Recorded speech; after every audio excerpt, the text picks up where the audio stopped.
Hello বন্ধুরা, আমি সূচনা আর আজকে আমি শেয়ার করব হায়দ্রাবাদে কালী পুজোয় আমি এবার কি করলাম। প্রথমেই জানাই কালী পুজোর অসংখ্য শুভেচ্ছা। আমি এখন যাচ্ছি হায়দ্রাবাদ সৈনিকপুরি কালীবাড়িতে পুজো দিতে, যেটা সেকেন্দ্রাবাদ হয়ে যেতে হয়।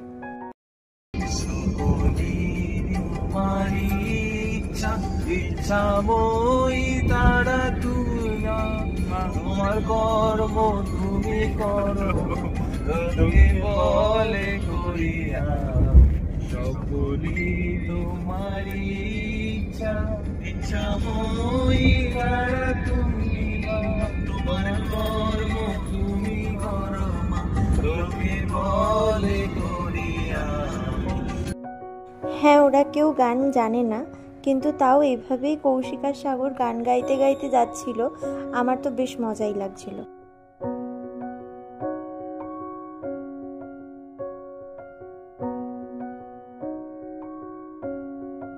ফাইনালি আমরা কালীবাড়ি পৌঁছে গেছি।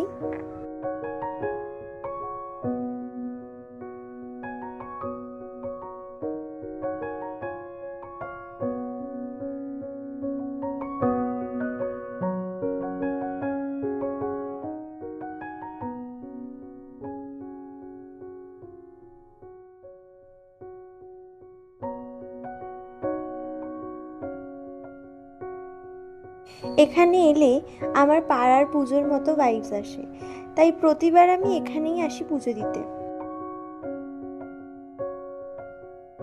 মন্দিরে ঢোকার শুরুতেই গণেশ টেম্পল পড়ে, তারপর মায়ের মন্দির।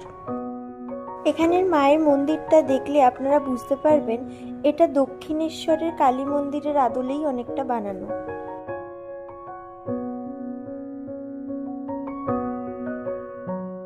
এখানে এখন পুজোর প্রস্তুতি চলছে।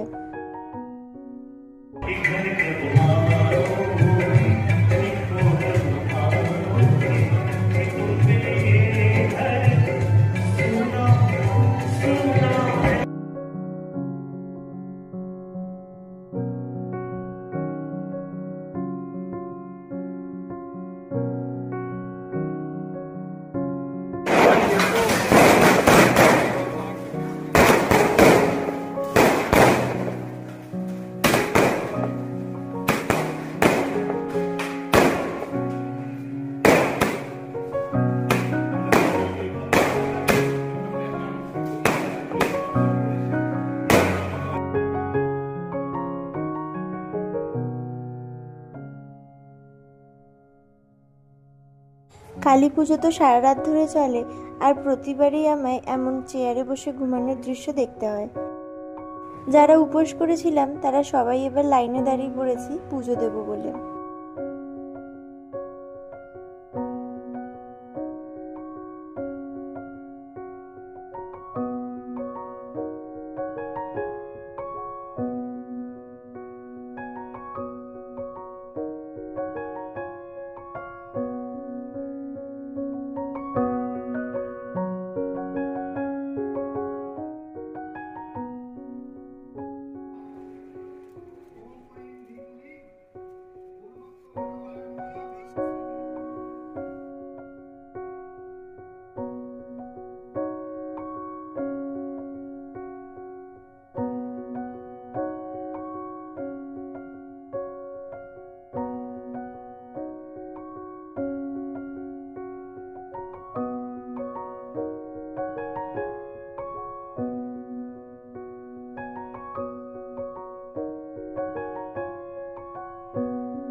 মিষ্টির প্যাকেটে নাম গোত্র লিখে দিয়ে দিতে হয়, তারপর ওনারাই পুজো করে আবার সেটা ফেরত দিয়ে দেন। এটা মায়ের মন্দিরের পেছনে শিব টেম্পল।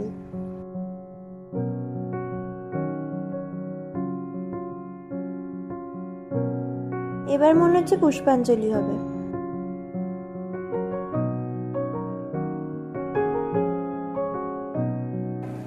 জয়ন্তী মঙ্গলা কালী ভদ্রকালী কপালিনী দুর্গা শ্রী নকমালত্রী स्वाहा सुधा नमस्ते विश्वदत्ता कालिका स्वाहा।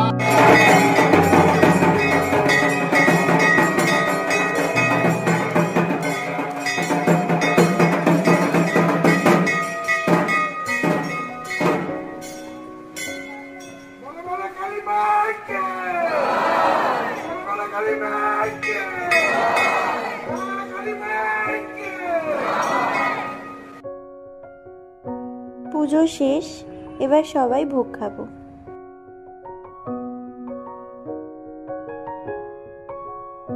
সবাই এবার ভোগ নিয়ে বসে পড়েছি।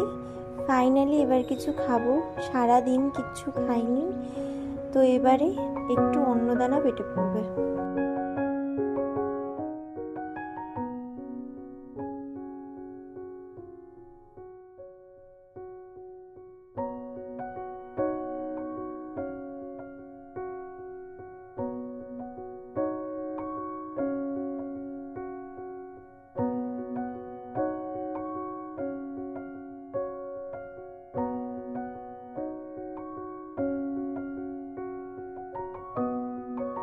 পুজো শেষ, এবার আমরাও নিজের নিজের বাড়ি ফিরছি। আর ব্লগটাও তাহলে আমি এখানেই শেষ করছি। আপনারা আমায় জানাবেন যে আমার ব্লগটা আপনাদের কেমন লাগলো।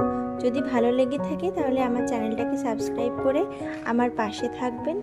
দেখা হচ্ছে আবার পরের ব্লগে। সবাই খুব ভালো থাকুন, সুস্থ থাকুন। বাই।